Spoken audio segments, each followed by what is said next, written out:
All right, staying with some more of these, courtesy of marine traffic. Now, we have been tracking this war since it first began back on February 28th, again, from those joint U.S. and Israeli strikes against Iran. The Associated Press is reporting today that Iran said it was reviewing the latest proposals on ending the war, as President Trump threatened the country with a new wave of bombings unless a deal is reached. That includes reopening the crucial Strait of Hormuz to international shipping. Hope that the 2-month conflict could soon end was still affecting international markets on Thursday, even as the U.S. military fired on an Iranian oil tanker attempting to breach an American blockade of Iran's ports just hours earlier. The developments followed days of mixed messaging from the Trump administration over its strategy to end the war. I want to take us out to a social media post courtesy of Trey Yingst. He's a Fox News correspondent. He says this, it was posted a few hours ago, but it pretty much recaps all of the major headlines coming out of the Middle East. U.S. forces fire on an Iranian-flagged vessel attempting to breach the naval blockade. Officials reportedly delivered a 14-point memorandum to Iran aimed at ending the war. And Israel strikes a Hezbollah commander in Beirut as Prime Minister Netanyahu holds a security cabinet meeting. All of this we're going to get into more in depth. Joining us now to do so is Seth Frantzman. He is an adjunct fellow to live images over in Beirut in Lebanon. We're going to see if we can get the connection back up and running here.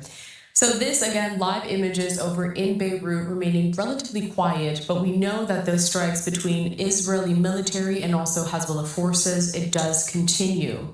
Bringing us out to a couple of social media posts courtesy of the Israel Defense Forces. They were posted yesterday, but it's pretty much kind of the gist of what has happened throughout the last several days. And again, we're working behind the scenes here to get some more of this conversation that we're going to have with Seth. Before we head actually over to those IDF posts, I want to put up this, a social media post courtesy of Fox News, in which they are also featuring a screenshot of a Truth Social post from President Trump. And it says this, breaking, President Trump announces Operation Epic Fury will be, quote, at an end and the Strait of Hormuz could open for all if Iran agrees to current negotiation terms.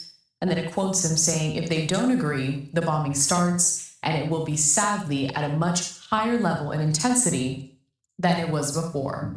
All right, I do believe that possibly we have Seth back on with us here.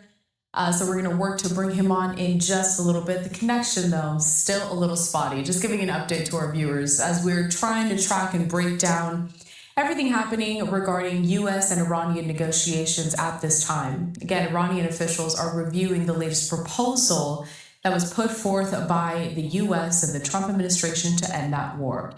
All right, Seth, so I'm going to bring you back in one more time here. I've been here on the Strait of Hormuz, obviously a major talking point. It's not just Iran's nuclear program that the U.S. is concerned with, but also the disruptions we've seen there.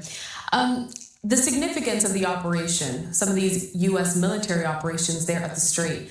Seth, what are some of the most pivotal moments that we have witnessed throughout the last couple of weeks or so that have brought us to this point today? Well, if you remember, the war started back on February 28th with, U.S. and Israeli strikes in Iran, right? And that went on until early April. So we've had about a month of a ceasefire. And then you remember that initially the thought of the ceasefire was the Iranians expected the straits to open, and they also wanted to see a ceasefire in Lebanon between Israel and Hezbollah. And Iran didn't feel that they got exactly what they wanted because the United States also said, okay, we're going to blockade the Iranian blockade. The Iranians basically had prevented ships from crossing this area in Hormuz. And so the U.S. said, okay, we're going to blockade the Iranian ports and not allow Iranian ships to leave. And so the Iranians said, okay, we're going to keep up our blockade. And I think that's where you saw in April that even though there was a ceasefire, there was a continuance of some of the major problem in the conflict, which the Iranians had basically created this Hormuz problem because they understood that they were taking blows from the U.S. military on other issues. And they thought, okay, well, we can't respond, with air defenses or whatever, but they can respond by closing the straits. So they did that. And then also it's important to remember that the Iranians continued to carry attacks throughout the ceasefire. They've attacked the United Arab Emirates, which is a close friend of the United States, friend and ally of Israel. So, You've got them attacking the United Arab Emirates just in the last few days, right? And then you've also got the fact that in the last few days, the Iranians have ramped up attacks on the Kurdistan region of northern Iraq. They've been attacking a bunch of Iranian Kurdish opposition groups that are basically living there in exile. So the Iranians are showing that they're going to continue the attacks. They feel they have confidence. And I think that's where you see, Trump administration had basically come in with this plan of something they called a freedom plan, or something. They said, we're going to open up the straits, try to use naval escorts and things. But that was very quickly, it seems to be, walked back by the White House, especially because apparently there was some opposition from Saudi Arabia, Kuwait, other countries.